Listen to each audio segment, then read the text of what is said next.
Hello everyone, welcome back to the channel.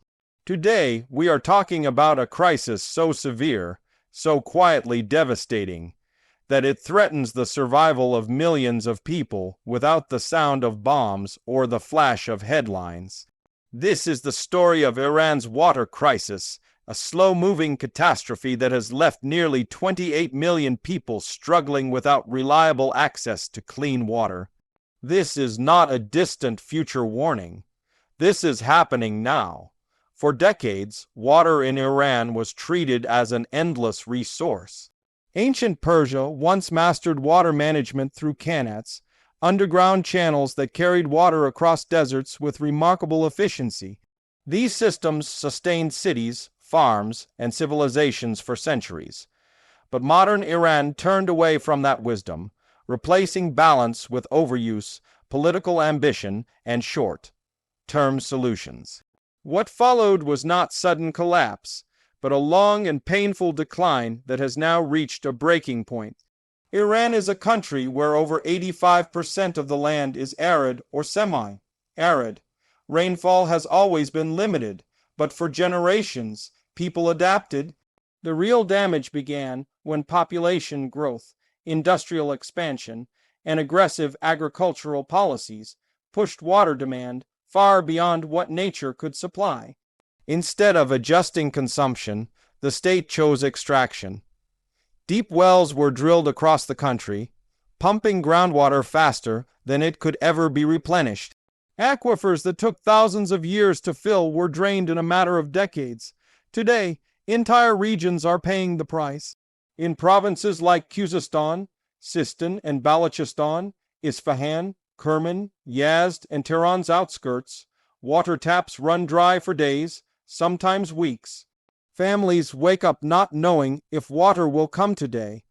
Children carry plastic containers to distant tankers. Elderly people ration every drop. Hospitals struggle. Schools close. Life slows down to survival mode. The number 28 million is not just a statistic. It represents real human beings, farmers who can no longer grow crops, workers who migrate to cities already under pressure, mothers who cannot wash clothes or cook safely, entire communities forced to abandon ancestral lands because water, the foundation of life, has disappeared. Agriculture is at the center of this disaster. Nearly 90% of Iran's water consumption goes to farming, yet much of it is inefficient and outdated. Crops like wheat, rice, and sugarcane are grown in regions that simply cannot support them. Political pressure for food self-sufficiency led to reckless water use, ignoring environmental limits. Massive dams were built not to conserve water, but to control it for power and prestige. Rivers were diverted, wetlands dried up, and ecosystems collapsed. Take Lake Urmia, once one of the largest saltwater lakes in the Middle East. It supported local climate balance, wildlife, tourism, and agriculture. Today, it is largely a salt desert. Over 90% of its water is gone. Villages around it are choking on salt storms. Crops fail. Health problems rise. What happened to Lake Urmia is now happening elsewhere, again and again. In Khuzestan, a region rich in oil yet poor in basic services, water protests have erupted repeatedly. People chant not for luxury, but for drinking water.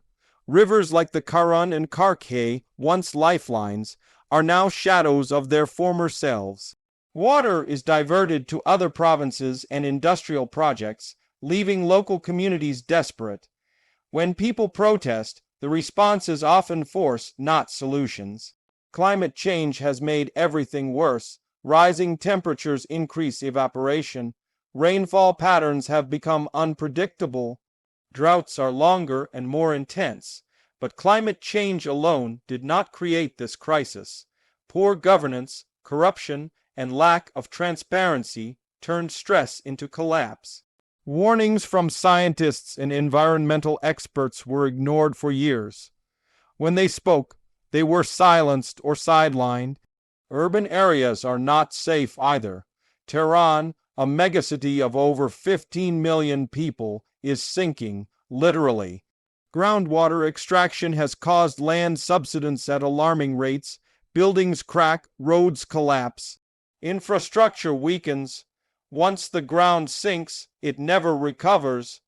This is permanent damage caused by thirst beneath the surface. Water scarcity also fuels social tension.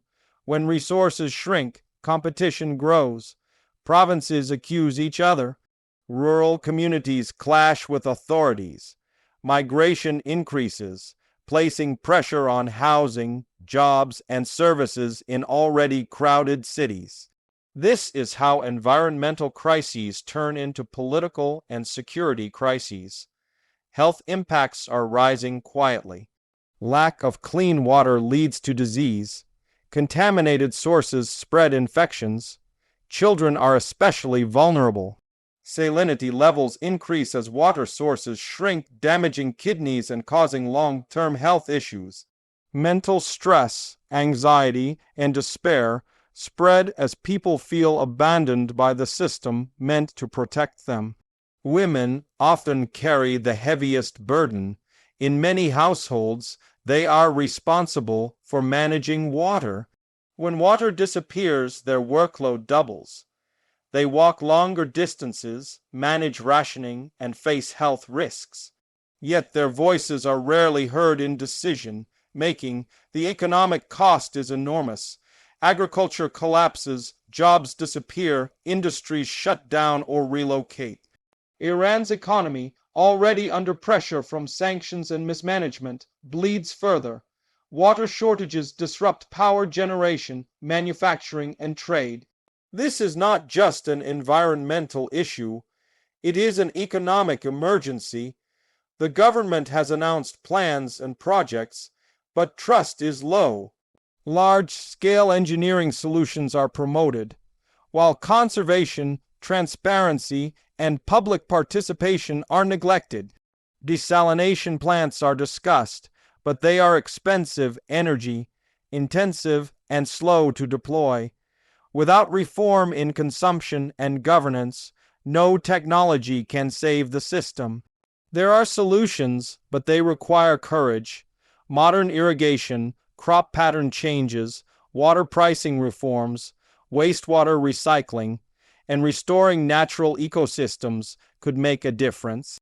Most importantly, decision-making must include scientists, local communities, and independent experts. Water cannot be managed through politics alone. The tragedy is that this crisis was avoidable. The signs were clear decades ago. Reports were written. Data was available.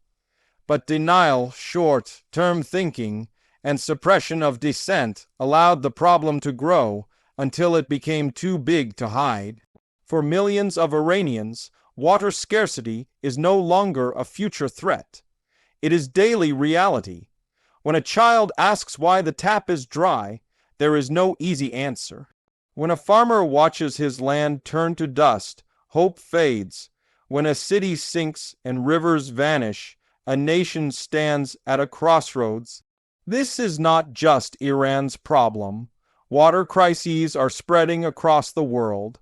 Iran is a warning, a case study of what happens when nature is pushed beyond its limits and leadership fails to listen. What is happening there today could happen elsewhere tomorrow. As we end this video, remember this. Water is life. Without it, no economy, no ideology, no power can survive. The question is not whether Iran's water crisis is real.